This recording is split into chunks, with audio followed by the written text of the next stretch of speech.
राध्या हुई बेहोश। घबराए हुए प्रथम ने राध्या के चेहरे पर डाला पानी। जी हाँ दोस्तों, सीरियल मन अति सुंदर का आने वाला एपिसोड दर्शकों के दिलों की धड़कनें बढ़ाने वाला है। आने वाले ट्रैक में आपको देखने को मिलेगा जबरदस्त ड्रामा, इमोशंस और सस्पेंस से भरपूर बैडमिंटन कंपटीशन। जैसे ही राध्या और निहारिका के बीच बैडमिंटन मुकाबला शुरू होता है, निहारिका पूरे आत्मविश्वास के साथ खेलती नजर आती है।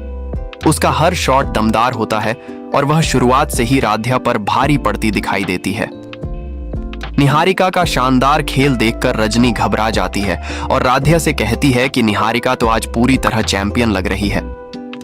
रजनी राध्या को समझाने की कोशिश करती है कि वह इस राउंड से हट जाए और निहारिका से मुकाबला न करे, क्योंकि अगर वह हार गई तो माँ जी उसे कभी माफ नहीं करेंगी और उसे मित्तल भवन से बाहर निकाल दिया जाएगा।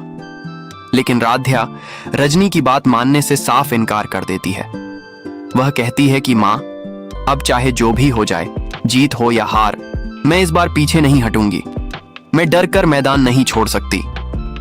यह सुनकर रजनी की चिंता और बढ़ जाती है, लेकिन राध्या का हौसला अडिग रहता है। इसके बाद राध्या पूरे साहस के साथ बैडमिंटन ग्राउंड में उतरती है। वहीं दूसरी तरफ निहारिका पूरी चालाकी और आक्रामक अंदाज में खेलते हुए लगातार राध्या को आउट करती जाती है और एक के बाद एक पॉइंट अपने नाम कर लेती है। निहारिका की बढ़त देखकर राध्या अंदर ही अंदर डरने लगती है। उसके मन में बस एक ही ख्याल घूमने लगता है, अगर वह यह कंपटीशन हार गई तो दादी उसे कभी नहीं छोड़ेंगी और उसे घर से निकाल देंगी।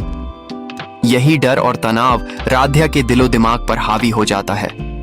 इसी घबराहट में अचानक राध्या को चक्कर आ जाता है और वह बैडमिंटन ग्राउंड पर ही बेहोश होकर गिर पड़ती है। यह देखकर वहां मौजूद सभी लोग घबरा जाते हैं। किसी को समझ नहीं आता कि आखिर अचानक राध्या को क्या हो गया। तभी रजनी और प्रथम दौड़ते हुए राध्या के पास पहुंचते हैं। प्रथम घबराए हुए अंदाज में राध्या के चेहरे पर पानी डालता है और उसे होश में लाने की कोशिश करता है। थोड़ी देर बाद राध्या को होश आता है। प्रथम उसे समझाता है कि अगर उसकी तबीयत ठीक नहीं है तो वह अभी भी इस कंपटीशन से बाहर हो सकती है। वह कहता है कि राध्या, तुम्हें खुद को साबित करने की कोई जरूरत नहीं है, चलो मेरे साथ घर चलते हैं।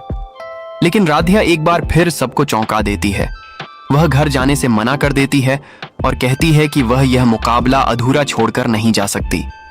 राध्या दोबारा खड़ी होती है और पूरी हिम्मत के साथ फिर से निहारिका के सामने मैदान में उतरती है। दोस्तों, यहां से कहानी में आता है जबरदस्त ट्विस्ट।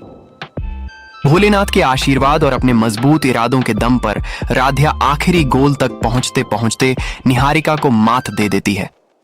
कोई भी यकीन नहीं कर पाता कि राध्या ने हारी हुई बाजी को कैसे जीत लिया।